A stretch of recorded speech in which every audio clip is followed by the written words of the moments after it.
Many people feel that being a Christian is about the most boring life anyone could ever have. Seriously, that's what a lot of people think. Because after all, God does have requirements on our lives. And so let me raise the question, can Christians be happy, even Christians? Well, that's an issue we're going to talk about in this session. Do you think these contradict this idea of enjoying life and then also fearing God? In the eyes of many people, these are quite contradictory. But I think as we will delve into the book we're going to look at in this session, the book of Ecclesiastes, we'll see that they're not antithetical after all at all. Ecclesiastes is our current series right now, and a lot of it talks about a king's ambition. Who that king was is debated quite a bit today. He is not mentioned by name in the book. The name is actually Kohelet, the preacher, or some translations call it the teacher. You'll see it in the very second verse of the book, or the very first verse of the book. The words of the teacher, the New International Version says. So who was this teacher? Some say, well, this can't be Solomon, even though it says son of David, because the word Solomon is not used. And I have to admit that they're correct. Others will add that so-called later words are used in this book.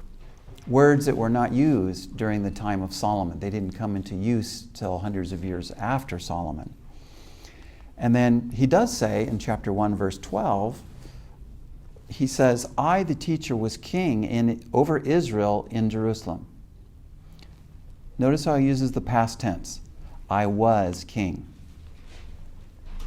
In other words, the way this theory goes, the assumption is he's not king anymore. And if he's not king anymore, then couldn't have been Solomon, because Solomon remained king until his death. Of course, I would also ask, well, what other king did not remain king until his death? We have to have some clear understanding about this. And are these really later words? Other scholars who have looked at these certain words used in the book have found that not only were they used at Solomon's time, but they're actually predating Solomon. And it is true, the word Solomon is not used, but we also have many other books of Scripture that do not claim authorship by a certain person, but the tradition and the understanding is that that person is used. That person is actually the author. Befitting Solomon are several factors in the book. He says that he was a man of great wisdom. Verse 16, look, I have grown and increased in wisdom more than anyone who's ruled in Jerusalem before me. This is also one of the verses they used against Solomon. Oh, there's a people who have ruled in Jerusalem before him. And we know, of course, that only David ruled in Jerusalem before Solomon, at least for Israel's kings. But there were a history of kings for hundreds and hundreds of years in Jerusalem before Solomon. They just weren't Israelite kings. We see him involved in huge building projects, characteristic of Solomon, with many slaves and great wealth, with a harem, and a man who spoke many proverbs when we get to the end of the book. All of these make complete sense when we apply this book as the Jewish tradition has been for thousands of years, is actually being written by Solomon. But let's get beyond that. Let's talk about when this would have been written, assuming that it is written by Solomon. What point in his life was it written? We have Song of Songs, Proverbs, and Ecclesiastes appearing in our Old Testament, but they actually have a different idea of Solomon in each one of these. In Song of Songs, or Song of Solomon, we see Solomon the lover. And I take it, as I noted in that session, that this was written by Solomon in his youth. before, his concepts of love and marriage and sex and women were corrupted later on in his life. We're studying Proverbs second in terms of the books written by Solomon, because I believe Proverbs was written in midlife when Solomon hit his prime. He was at his height when he quoted over 3,000 Proverbs, and he demonstrated great wisdom for him to be able to ask God for wisdom above all else.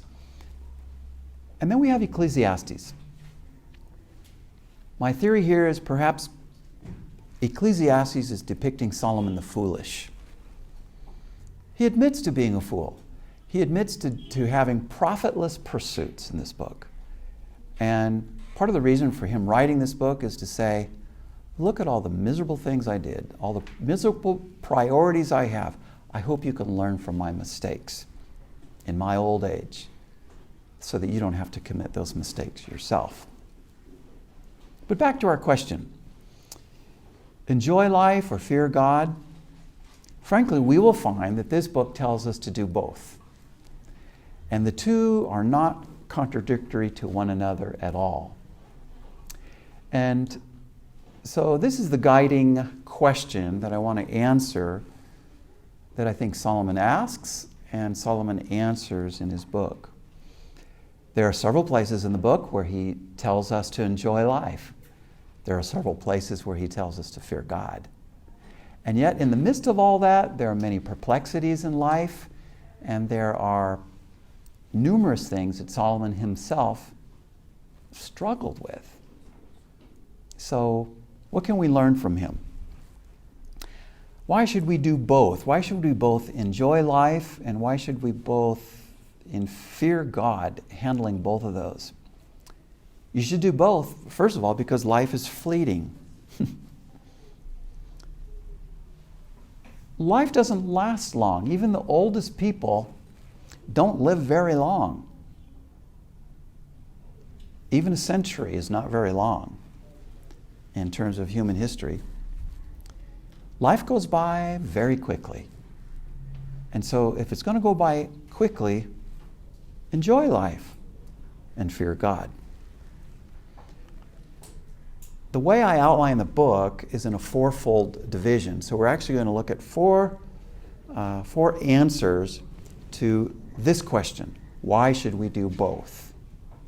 And those four sections each of them will give us one principle or one teaching from what Solomon says in this book that will help us to know how to balance life in terms of enjoying this life that God has given us, as well as at the same time honoring and revering the God who gave this life to us in the first place.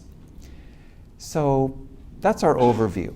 In the first 11 verses, we see the theme actually talked about, the fleeting nature of man's humanity and all the cycles of man's life.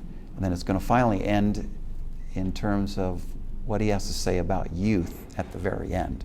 Well, let's go to the beginning. In the first 11 verses, Solomon depicts life as going in circles. It goes in circles partly because people are just going so fast. I find very few people ever tell me, oh, my life is just too slow. You ever hear anybody say that? I hear 10 people or more, 100 people say my life is too fast compared to those that would say it was too slow. Kind of like rats. You know, a lot of people feel like they're just running in circles, like they're a rat on a little treadmill, or that we talk about climbing the ladder and, you know, getting to the top of the ladder and then finding out, well, you climb the ladder, but it's leaning against the wrong wall. Or some have said we're running the rat race. And you ever feel that way? You ever feel like you are running the rat race? And what if you win? What if you win the rat race? Well, you're still a rat. It doesn't change who you actually are. It just means you're a faster rat than the other rats. And honestly, what good is all that? Now I know we have our excuses, and some of us say, well, yeah, but if you only knew my boss, you would know why I have to run so fast. But what Solomon says in this first section for us is every human endeavor is short-lived. He starts off by saying, well, as we have in the New International Version, meaningless. Meaningless, says the teacher. Utterly meaningless. Everything is meaningless. Or if you have King James Version, yours will say vanity. Vanity. All is vanity. There's obviously a different understanding here of what is meant by this Hebrew word, havel. What does havel actually mean? This has been a real issue of debate, especially in recent scholarship on the book of Ecclesiastes. The various meanings start with vanity, which was the translation of the King James Version 4 centuries ago, and has been followed by the more recent English Standard Version and the New American Updated Version. Others translate it more like meaningless, such as the NIV and the New Living Translation. Some others, maybe more of a minority view, is the idea of futile. Futile. Everything is futile. And yet, I think that even though all those might be encompassed in what the word means in various contexts, I think probably the best word to be used is this word fleeting. Fleeting. Life just goes by too quickly. And I think that's actually what he's saying in the book of Ecclesiastes. I have taught this book for many, many years. And to be honest, I've really struggled with it. If you look at my outline of the book that you'll find in the Old Testament survey or the Old Testament preaching links on my Bible Study Downloads website, you'll see that I've actually outlined the book all the way down to the verse level. It has the most detailed outline, I believe, of any outline I have in the Old Testament. And that's a reflection of how much I've struggled with actually what Solomon's saying here. And what I used to teach about this book is that it talked about two different ways of life, as if at some times Solomon's under the water, and other times he's above water, and he's looking at life from two different standpoints. The word meaningless would indicate this. He says life is meaningless because he's only seeing life from a horizontal perspective. In other words, he's only seeing life under the sun. He's not really seeing God's perspective. And when you don't see God's perspective on life, life is meaningless. Theologically, that is actually a true point. The question is that what Solomon is saying? So I used to think that meaningless was really the best translation of havel, and then Solomon would write most of the book under the sun or talk about the meaninglessness of life, but then he would come up for air like all of us need to do when we're underwater. You can't stay underwater very long. You have to come up. And he'd come up for air and he'd say, but enjoy life. Even though it's all meaningless, enjoy life. And then sometimes in the book he would say, and fear God. And finally, when you get to the very last few verses of the book, he adds, keep his commandments. But then the book would be mostly Solomon going down underwater, looking at life from a human perspective, and then coming up for air and seeing the divine perspective and going back and forth and back and forth and back and forth as if, well, like Solomon was schizophrenic. I've, in recent years, changed my view of what I think Solomon is actually doing in this book. And instead of saying, as I used to say, that this book is about the meaninglessness of human achievement and wisdom, I began asking questions like, Is life really meaningless? Must it be meaningless? Was Solomon schizophrenic? Really? He was certainly disillusioned, but was he not consistent? Perhaps what we can do that will help is to go back to the literal meaning of the word havel. Havel literally means a breath, wind, or vapor. It's used in Proverbs 21:6 and Isaiah 57:13.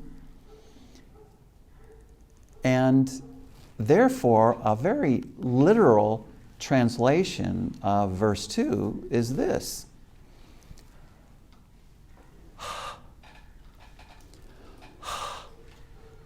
Says the teacher. Everything is Now do you get it? Now, when I blow out air, am I blowing out nothing? Not really. I'm blowing out air, right? When I blow out air, am I blowing out something that is meaningless? It's not really meaningless. That air has served a function in my lungs and provided my life a few more moments of life. The metaphor actually talks about what doesn't last. It doesn't mean that it is meaningless. It just means it's not lasting. It means what is without real substance, without real value or permanence or significance or meaning, is the way the Bible Knowledge Commentary sums it up. And so if I asked you, what actually is wind or vapor like? You would say that wind or vapor is actually real, is it not? Even though you cannot see it. It's fleeting, though. It's transitory. The wind will come on through, and it just passes on by. It's not lasting. The wind just comes by momentarily, and has to be followed by another wind. It has to be followed by repeated winds for it to really have effect. Sometimes havel, or wind or vapor, is talking about that which is enigmatic or perplexing. Enigmatic, it's an enigma to us. It's something we just cannot figure out. And so we are perplexed. We're wondering how we're supposed to actually interpret this perspective on life or whatever is happening with us. And sometimes the word will refer to that which is unseen or obscure, which was certainly the case of wind. Nobody has ever seen wind. You can only see the effects of it. And in that sense, it's a bit obscure. Maybe instead of just saying that I think havel means fleeting, I should give you some synonyms. What I think Solomon's actually talking about in this book is he's saying that the various things in life are passing. They're brief. And I think we all would have to agree with that. We'd have to say, even those who live the longest life is really temporary. It's momentary and transitory and short-lived. And so when Solomon says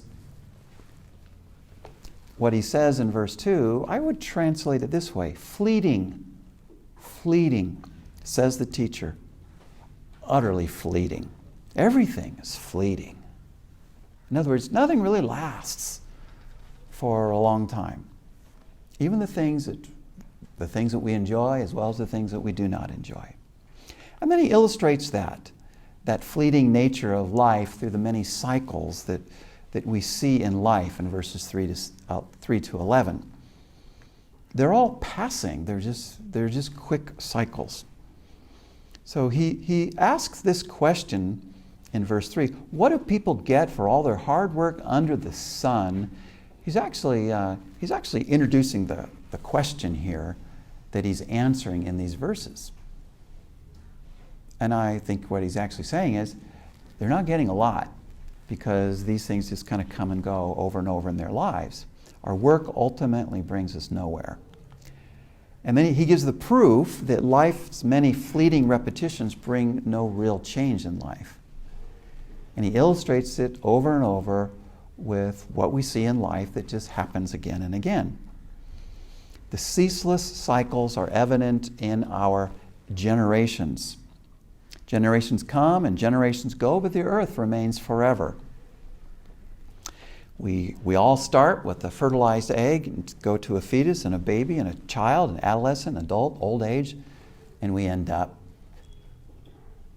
dust in the grave, just as Adam started with dust. That's the human life cycle.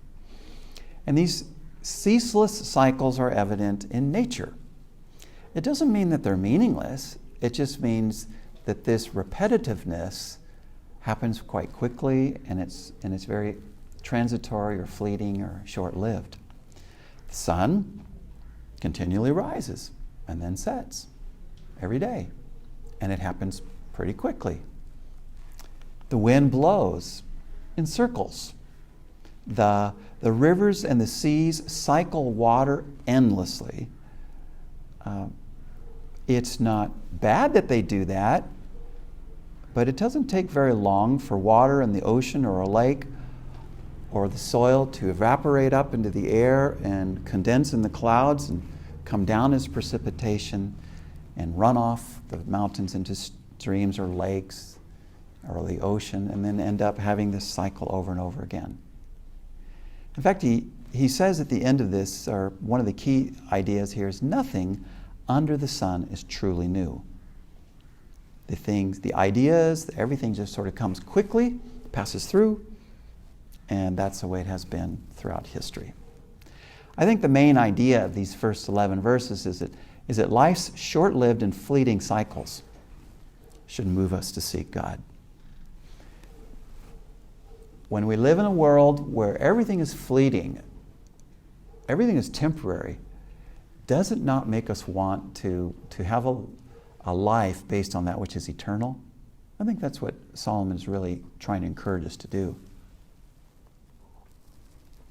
So he's saying, don't get caught up in the race, rat race, or whatever you call it. Yes, we all have different things to do in our lives. These are responsibilities, and sometimes they just absolutely exhaust us. And yet, at the same time, we need to live with purpose. I like what Francis Chan says. Our greatest fear should not be failure, but succeeding in the things in life that really don't matter. Do you fear failure?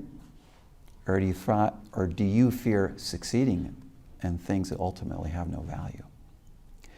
So, why should we do both? Why should we enjoy life and fear God? Well, first of all, because life is fleeting. Even the oldest people don't last very long. But in the next section of the book, he gives us another reason why we need to do this. Fear God as well as enjoy life. Not only is life fleeting, but work is fleeting.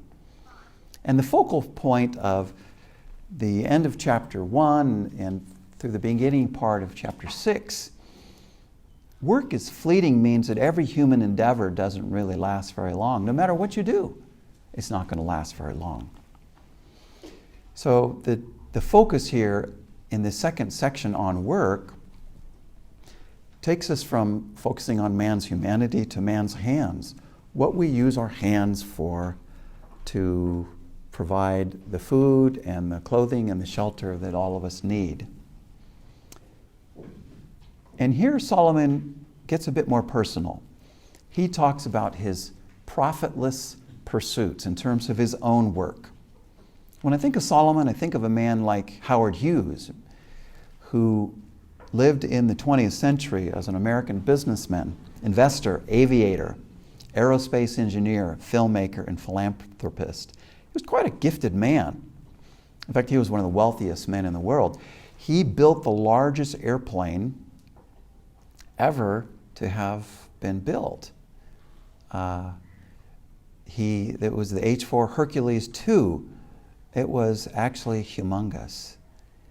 And his life was just filled with all kinds of women, famous actresses that came in and out of his life.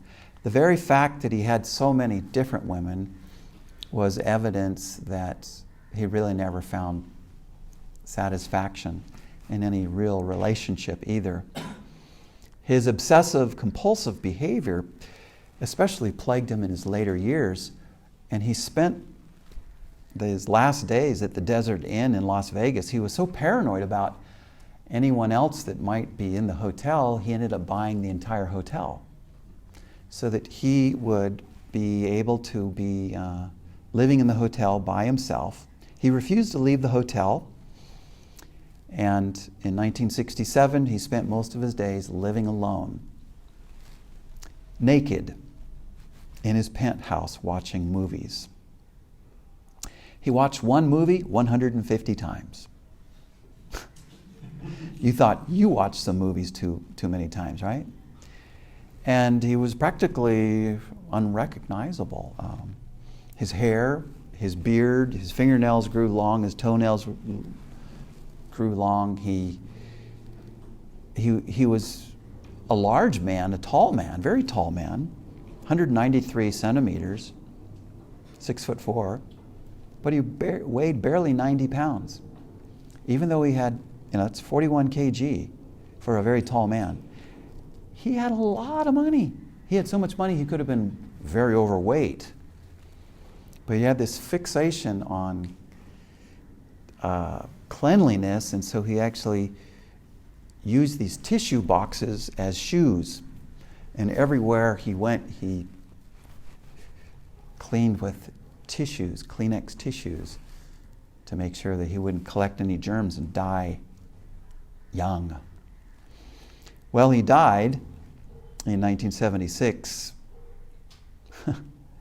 And those who did the autopsy of his body, they had to resort to fingerprints in order to identify the body, because the x-rays revealed 5 broken off hypodermic needles in the flesh of his arms.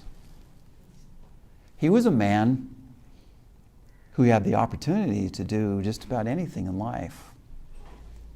He had more money than any of us could ever imagine. He had more opportunity than any of us could dream about.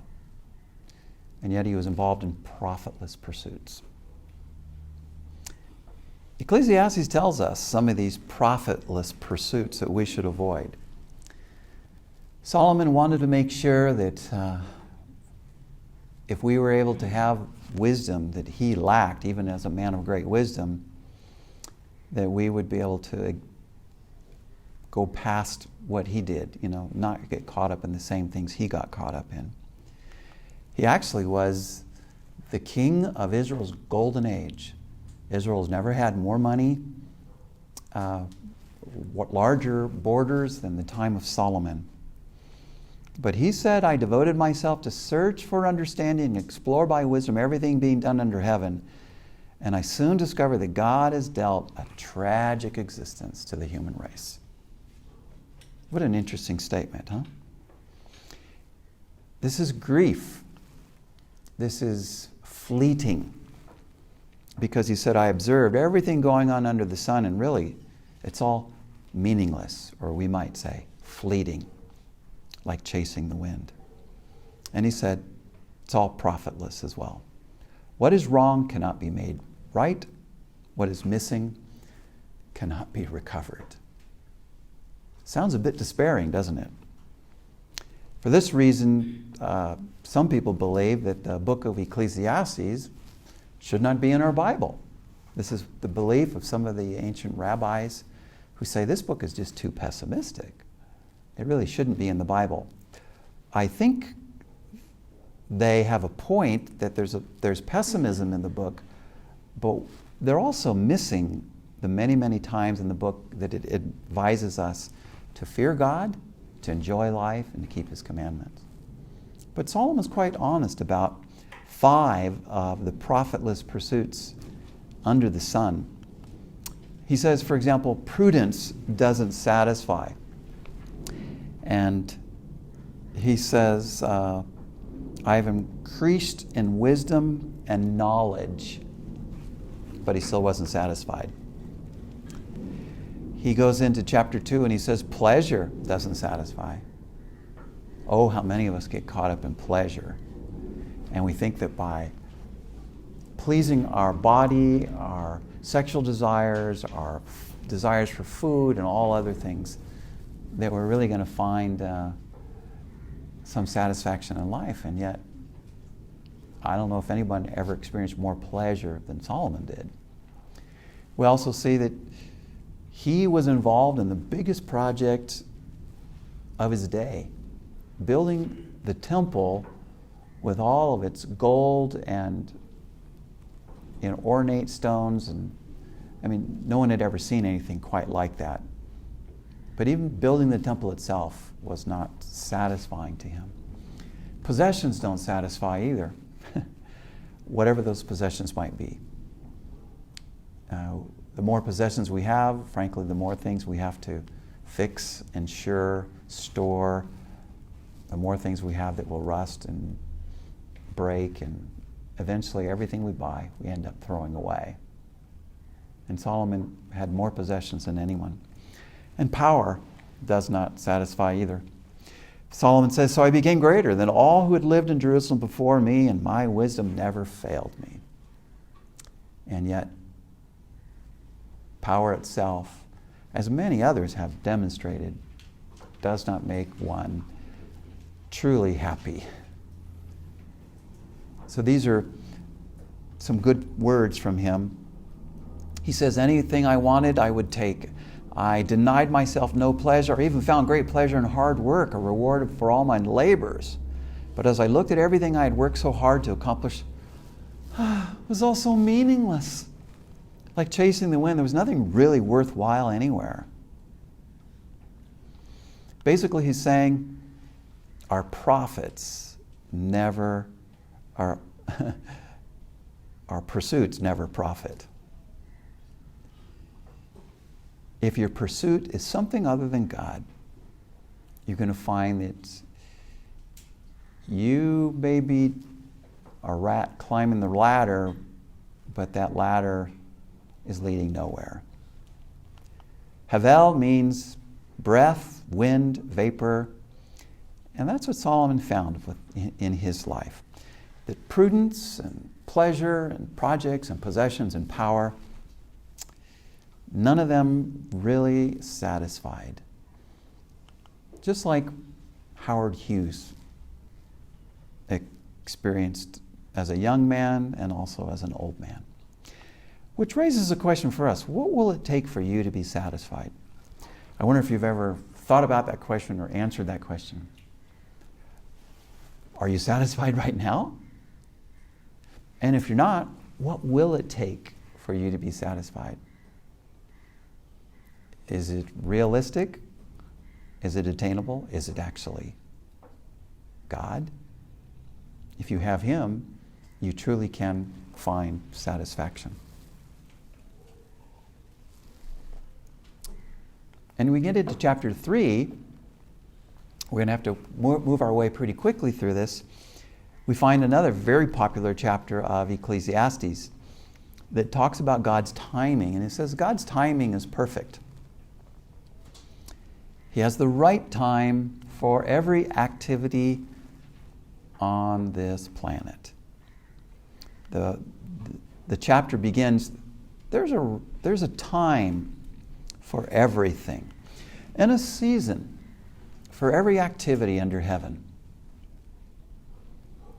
What might be some of those times, those right things? You see him mentioning them.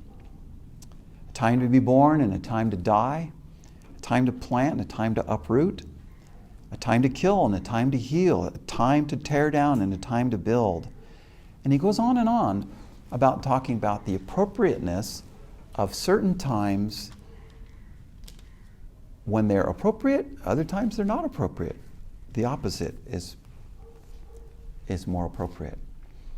And he concludes this part saying that God's ways are perfect because there's a right time for doing everything, it's very appropriate for us to seek God's ways, because then we'll find the right time. Our best has limited success, but God does everything right. He asks the question, what do people really get for their hard work? I mean, most of us work all day, and we stay up late working. And yet when you look at it, well, Solomon said, I've seen the burden God has placed on all of us. And students can especially relate to this, sleeping while studying for their exam. I've seen the task which God has given the sons of men with which to occupy themselves. It seems quite futile. It seems quite fleeting and meaningless, doesn't it? But he says, yet God has made everything beautiful in its own time. The word for beautiful has the idea of appropriate or fitting. It doesn't mean everything is beautiful. The Hebrew word for beautiful literally has this idea of God giving value and God making things valuable in their own time. And so I think chapter 3 is really telling us, celebrate your ignorance of God's timing. We are people who go through life, this fleeting life, when sometimes things are appropriate, other times they're not appropriate. But God's ways are perfect, so how do we respond? We respond celebrating our ignorance. I know that may sound a bit strange, but the reality is all of us are ignorant of many, many things. And so his key ideas here are God's timing is perfect, his ways are perfect, and so enjoy life and fear God. Here's one of those times where he just encourages us when he gets to chapter 3, verse 12. I know there's nothing better for men than to be happy and to do good while they live, that everyone may eat and drink and find satisfaction in all his toil. This is the gift of God. I know that everything God does will endure forever. Nothing can be added to it. Nothing can be taken away from it. God does it so that men will revere him. Whatever is has already been, and whatever will be has been before, and God will call the past to account. In other words, enjoy life, but you will live in a way that you will also be responsible to God for. Then it moves toward injustices. I wonder what injustices irk you most. Not getting credit for that which you're due, politicking, when people are politicking at work to push you out, or maybe birth defects. One of my colleagues at Singapore Bible College has had 3 children, each of which has ended up paralyzed through a neurological disease. Does that seem just? Maybe simple things like people who cut in line irk you, or maybe you feel that your family background is unjust because you did not have the privileges that some other people have had. How does injustice make you feel? Do you feel angry? Do you feel vengeful? Sometimes we feel withdrawn when we see injustices. We have different responses. So what should you do when life is unfair? It's a pretty relevant question for us, and this is what Solomon answers in this chapter as well. He does say to recognize that you will give an account to God. And he's saying here that whatever that injustice is, it's going to affect you. You will give an account to God for how you respond to that injustice. It's a good reminder for us. But he also says, enjoy life now. Sometimes people are so irked about injustice that they never really enjoy life. And the reality is death is going to come, so I think the natural response that we should have is to be people who really enjoy life. Life does not all have to be fair for us to enjoy it. So what should we do when life's unfair? I think basically what he's saying at the end of chapter 3 is account to God and enjoy life. As we get into chapter 4, he begins talking about those who just work excessively. I call it workaholic woes. And he answers the question, why avoid being a workaholic? There's a lot of wisdom here. And essentially what he says are 5 woes of those who work too hard, who are not able to balance work and rest, and their lives are just filled with always stuff to do. They're human doings rather than human beings. He says that they have no comforters, they have no rest, they have no beneficiaries because they work so hard they don't get married and have children. They have no friends. And then lastly, they really have no followers. They end up living a pretty lonely life. This is a great amount of wisdom here that tells us to work at not being a workaholic. Right? That's, I think, essentially the main idea of chapter 4.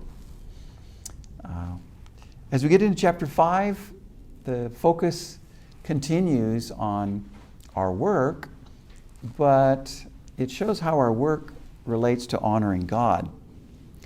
And I believe this is something that all of us struggle with in terms of how we worship God. Do you struggle with worshiping God? I think you do. I certainly do. So how can we honor God? What are the ingredients of a true reverence for God? Well, he says to honor God in your worship. Guard your steps when you go to the house of God, he says.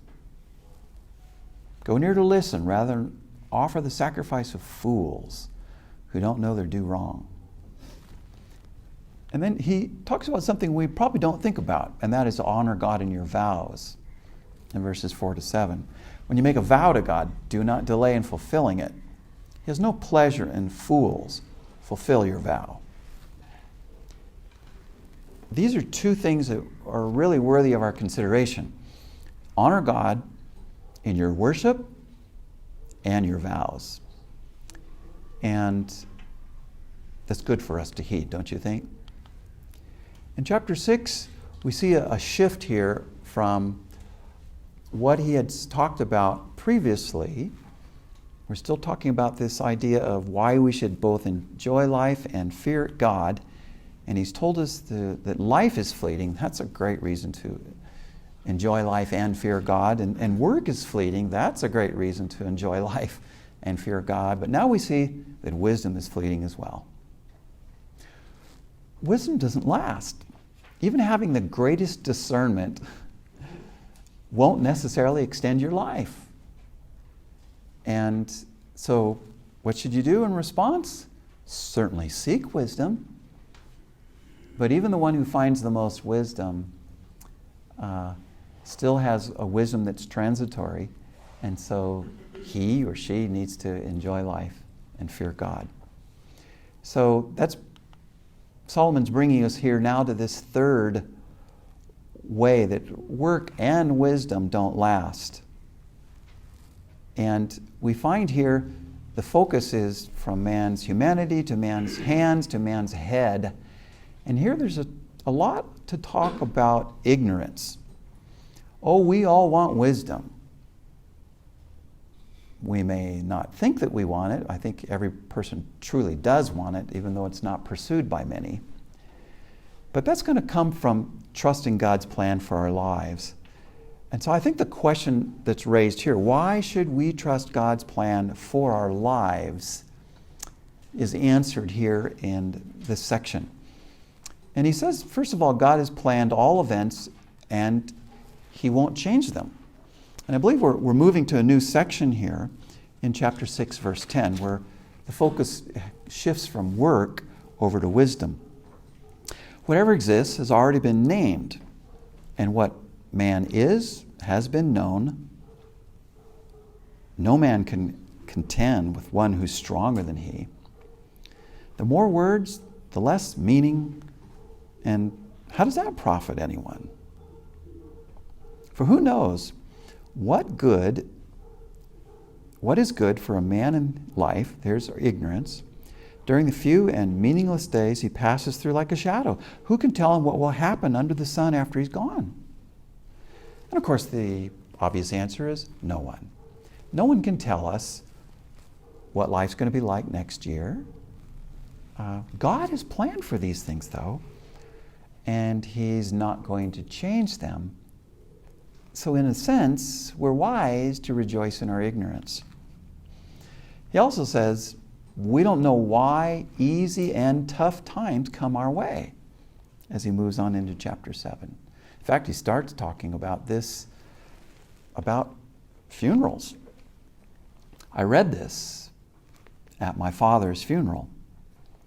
A good name is better than fine perfume, and the day of death is better than the day of birth. It's better to go to a house of mourning than to a house of feasting, for death is the destiny of every man, and the living should take it to heart. Wow. It's better to be at a funeral than a feast? Yes. Because that's where we're going to end up. And it's good to consider now and live now in light of the end. So why should we trust in God's plan? He's basically saying God's plan is unchanging and you are ignorant of it. But you can trust in God's plan even though you're ignorant of it. In fact, doesn't that take more trust? To trust the Lord's will even though you can't figure it out? That's true trust. That's basically what he's saying here in the first part of Ecclesiastes 7. He gives other signs of real wisdom in chapter 7, verse 15 and beyond. I like what Roy Zook says about this. Biblical wisdom includes the art of being skillful and successful in one's relationships and responsibilities in life. An individual is successful as he directs his life in accord with God's divine design, his plans for the world. We often think of wisdom as not being relational, but wisdom is truly relational. The wise man will know how to deal with people in his life. And what are the qualities of that wisdom? He gives some of those qualities. He says wisdom is balanced. So avoid the extremes of depending on righteousness and living in sin. He says wisdom is strong. Avoid the weakness from blindness to your own faults. And then he says also wisdom is insightful. Avoid thinking you have all the answers, but still show insight. So I think he's essentially saying wisdom is balanced, it's strong, and it's insightful. Doesn't that make you want to have wisdom? So is wisdom balancing you or guarding you from extremes in your life? Or do you see everything as black and white, right and wrong? Are you gaining strength? Is your wisdom keeping you stable in your life? Or do you find your life just going up and down all the time?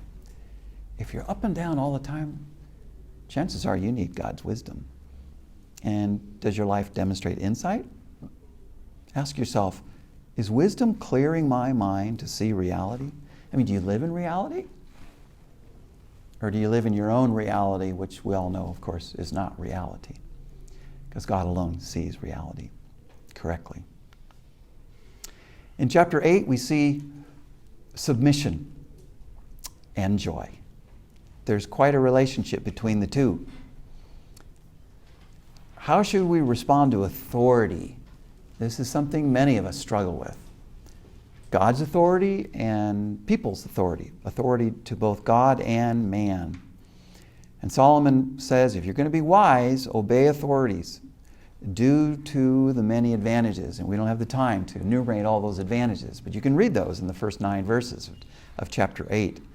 And then he says, we punish the wrong people. And so it puzzles us. You ever thought about who we actually punish? We don't punish bad people a lot of times. What we do is we end up punishing good people instead.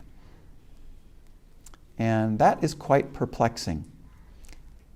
And sometimes we get really disillusioned about all this. So he says, enjoy life and submit to God, even though he won't tell us his reasons. It doesn't tell us why he allows these things to happen. So what does he say? So I recommend having fun, because there's nothing better for people in this world than to eat, drink, and enjoy life. That way they experience some happiness along with all the hard work God gives them under the sun. That doesn't sound like someone who's spoiling the fun, does it? He's telling us basically, humbly submit to man and God, and you'll get joy. I find in my own life, the more humility I have in my life, the more joy I also have. And the more ability I have to submit to authority, the more blessed I am. So where do you need to submit to authority? Where do you need to recognize your limited understanding? Solomon's quite helpful to us in that regard. When we get to the next chapter, we see in chapter 9 that the future is uncertain.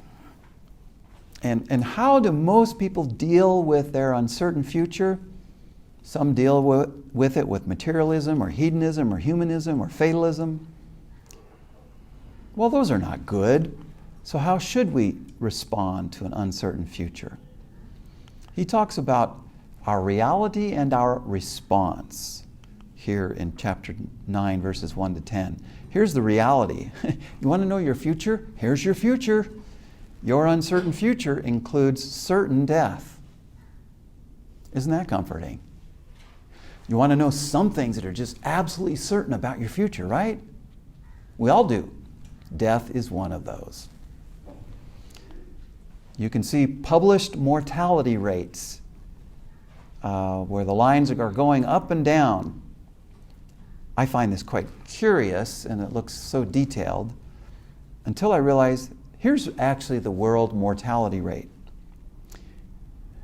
No matter what year you're talking about, 100% of the people die.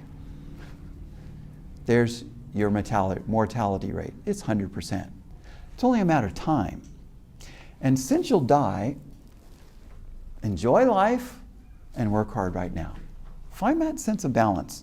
So he says, so go ahead, eat your food with joy and drink your wine with a happy heart, for God approves of this.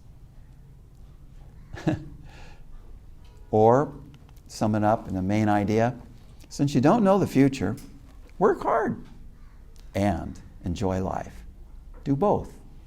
Don't deprive yourself of joy because of work, but don't work so much you deprive yourself of any joy. Chapter 10 leads us to the question, why doesn't wisdom always lead to success?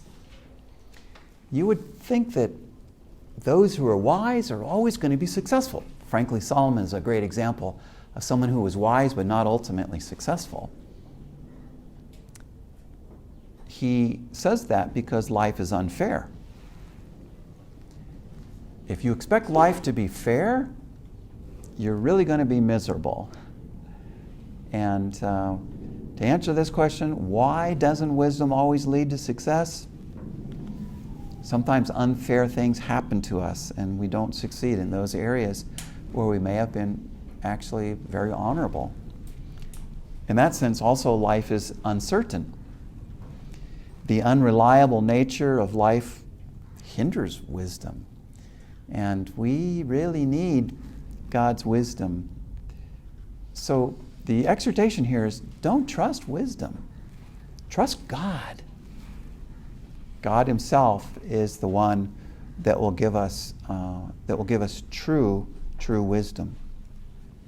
We also need to know how to deal with fools.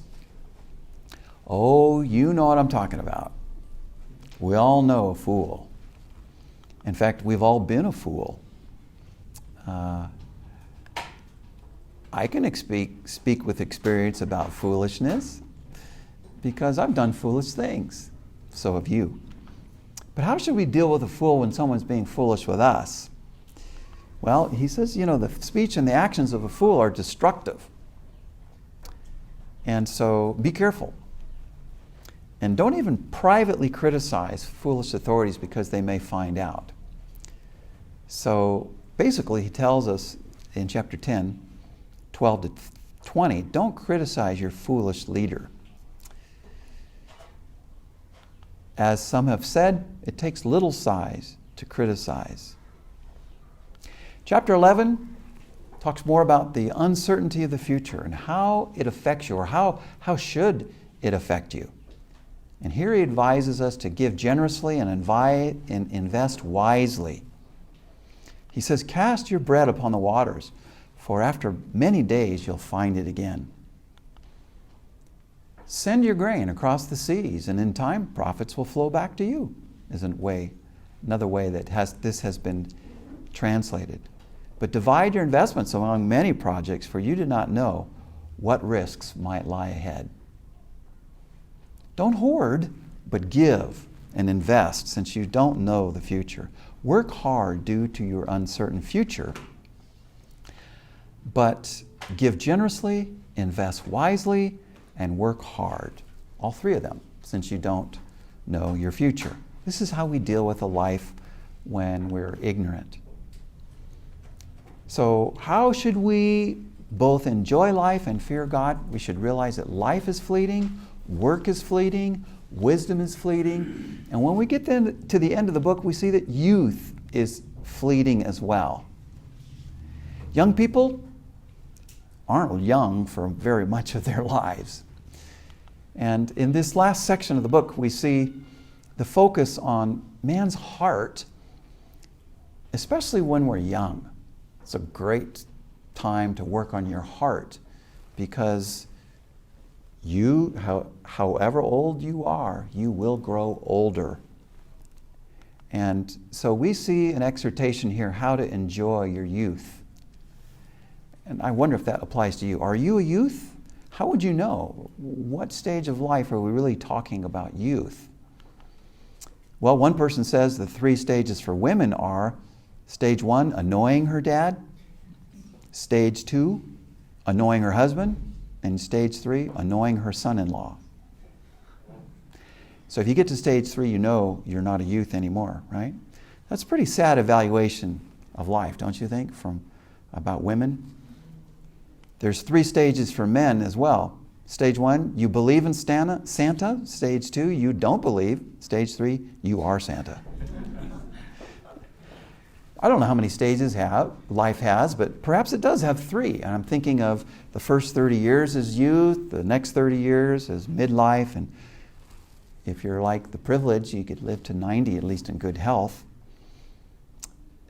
But what do you do to focus on that first stage? How should youth pursue their lives? What should they pursue? He says basically focus on 2 pursuits. The youth ought to enjoy life now before judgment and death comes. Hey, doesn't that sound like something most youth would really be receptive to? To enjoy life? They actually make that as a goal for many of them anyway. But it's nice to know that the Bible tells us to do it. He says, light is sweet and it pleases the eye to see the sun. It's great. Enjoy the sun. Verse 9, be happy, young man, while you are young. Let your heart give you joy in the days of your youth. Follow the ways of your heart. Wow, that sounds pretty good. Live each day with joy. Why? Because Judgment and death will come. And this day might be your last. And he also says, honor God as creator before you grow old and die. Respect the Lord as a young person, because soon you will be elderly. The way chapter 12 says it is, remember also your creator in the days of your youth. Don't let the excitement of youth cause you to forget your creator. Honor God. So honor your creator now before you hit the limits of old age.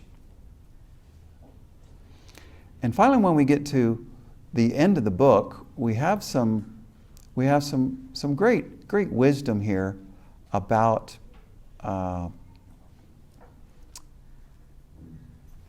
the theme, beginning again, chapter 12, verse 8, the theme of life being fleeting, and then also the authority that we need to live by being God's word. Not only was the teacher wise, chapter 12, verse 9 says, but he also imparted knowledge to the people. He pondered and searched out and set in order many proverbs. The teacher searched to find just the right words, and what he wrote was upright and true. And what do you say about those words? Well, he said to make sure that of making many books there's no end, and much study wears you out. So what should you do in response? He concludes by saying respect and obey God, because this applies to everyone. That's the whole story. Here now is my final conclusion. Fear God and obey his commandments, Solomon says. But he gives us the reason why in the final verse of the book. That's the whole story. Here's the final conclusion. Fear God and obey his commands, for this is everyone's duty. He says, verse 14, the final verse, for God will bring every deed into judgment, including every hidden thing, whether it is good or evil. Said differently, respect and obey God to finish well. So, do you want to have a life that you enjoy and that also fears God? Then I would sum up the book this way. Well, everything is fleeting, so be intentional to enjoy life and fear God. What we've seen in this study is that life is fleeting, work is fleeting, wisdom is fleeting, and youth is fleeting. So evaluate your own pursuit. What are you really pursuing? May I encourage you to pursue God. Fear God. Keep his commandments. How are you going to keep his commandments unless you know them? Did you know that if you read the Bible 5 minutes a day, you would be giving God 1/288th portion of your day? Do you think God is worth such a small portion? I made a commitment many years ago to read the Bible at least 5 minutes a day.